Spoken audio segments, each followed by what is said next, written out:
तो पहली बात तो यह है कि ओवैसी साहब कोई पहलवान नहीं है कि दांव खेल रहे हैं। ओवैसी साहब इस देश के सबसे सच्चे देशभक्त हैं। इस देश को बचाने के लिए लड़ाई लड़ रहे हैं। और रही बात, हिजाब खींचोगे चीर देंगे, बहन बेटियों के साथ जरा सा भी कोई समझौता नहीं करेंगे। पर्दा मत उतारो, पर्दा उतारो। अरे गोल गोल नहीं, सीधे सीधे कह रहे हैं। गोधरा के हत्यारे के खिलाफ है, मुजफ्फरपुर के दंगे कराने वालों के खिलाफ है।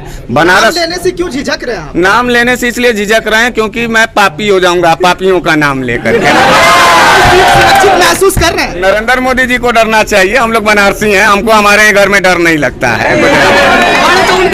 वो आदमी जाति से दलित है और जिसने टिकट लिया यानी मैं जाति से ब्राह्मण हूँ और जिसका पार्टी था वो मुसलमान है, तो इससे बड़ा कौन सा जो है।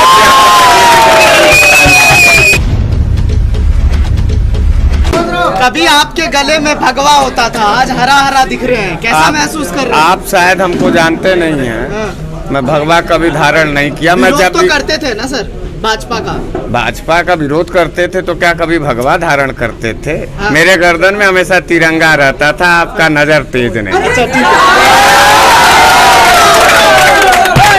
ओवैसी साहब आप पर दांव खेल रहे हैं कहा जा रहा है, मोदी के गढ़ से चुनाव लड़वा रहे हैं, कितना आप किस स्थिति में दिख रहे हैं? वो पहली बात तो यह है कि ओवैसी साहब कोई पहलवान नहीं है कि दांव खेल रहे हैं। हाँ। ओवैसी साहब इस देश के सबसे सच्चे देशभक्त हैं। इस देश को बचाने के लिए लड़ाई लड़ रहे हैं। हाँ। और रही बात बनारस के अंदर, खास करके पूर्वांचल के अंदर ओवैसी साहब के ऊपर एक आरोप लगता है कि वो सिर्फ और सिर्फ मुसलमानों की बात करते हैं। अभी हमारे परवेज कादरी साहब जो दक्षिणी के विधानसभा के प्रत्याशी हैं, उन्होंने सेकुलरिज्म पर बात कर रहे थे। सेकुलरिज्म का बात का मैं जवाब देना चाहता हूं कि कांग्रेस हो चाहे सपा हो, ये लोग सिर्फ जुबान से सेकुलरिज्म का नाम लेते हैं, लेकिन सबसे पुख्ता सबूत अगर किसी ने दिया तो हमारी पार्टी मजलिस ने दिया। आपको मालूम होना चाहिए कि मुझे जिस आदमी ने टिकट दिया वो आदमी जाति से दलित है और जिसने टिकट लिया यानी मैं जाति से ब्राह्मण हूँ और जिसका पार्टी था वो मुसलमान है, तो इससे बड़ा कौन सा जो है। तो और आपको टिकट देने से वो ठप्पा हट जाएगा क्या? मनमोहन झा और हरीश मिश्रा यानी बनारस वाले मिश्रा जी का जो टिकट देने से ठप्पा क्या ठप्पा नहीं ना सर। अरे कहाँ उनके ऊपर ठप्पवे लगा था। वो तो इतनी मजबूत आवाज है असद ओवैसी साहब का कि जो मन सो वो ठप्पा लगा रहे हैं। ठप्पा तो 7 तारीख को लगेगा, 7वें नंबर पर चुनाव चिन्ह पसंद। आपकी लड़ाई उत्तर प्रदेश में है किससे? हमारी लड़ाई उत्तर प्रदेश में नफरत के खिलाफ है, जलालत के खिलाफ है, हत्यारों के खिलाफ है, मॉब लिंचिंग के ठेकेदारों के खिलाफ है।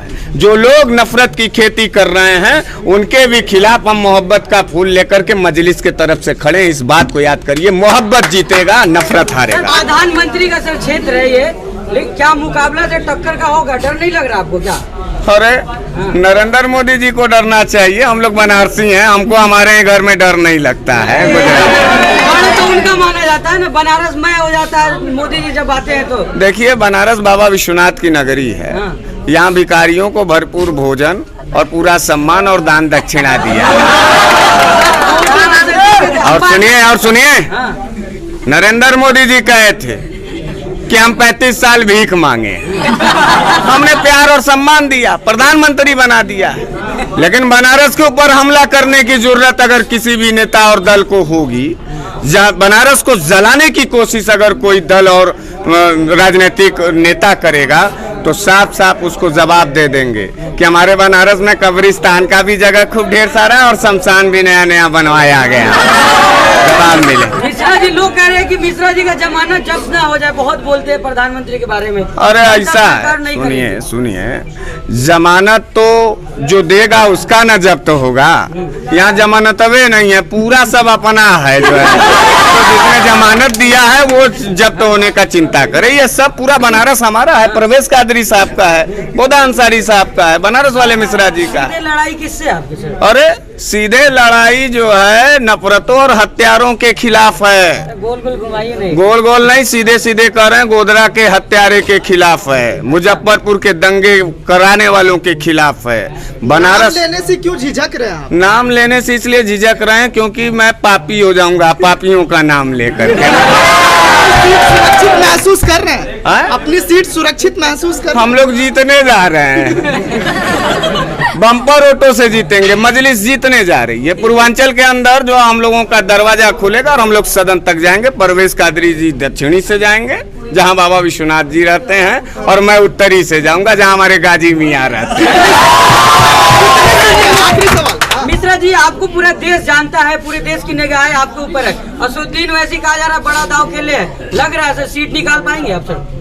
अरे आप कैसी बात कर रहे हैं? हाँ। मैं एक बार बोल रहा हूँ, हजारों की आवाज आ रहा है। ये आपको नहीं लग रहा है कि कितनी ताकत मेरे पास है? भीड़ भी बहुत रहता है सर, देखिए। मोदी जी के भीड़ से देखिए, मोदी जी हत्यारे टाइप के आदमी हैं। मैं हत्यारा नहीं। अच्छा। देखिए उनके ऊपर आरोप है, वो नफरत फैलाते हैं। तबलीगी जमात के नाम पर नफरत फैला रहे थे कोरोना काल।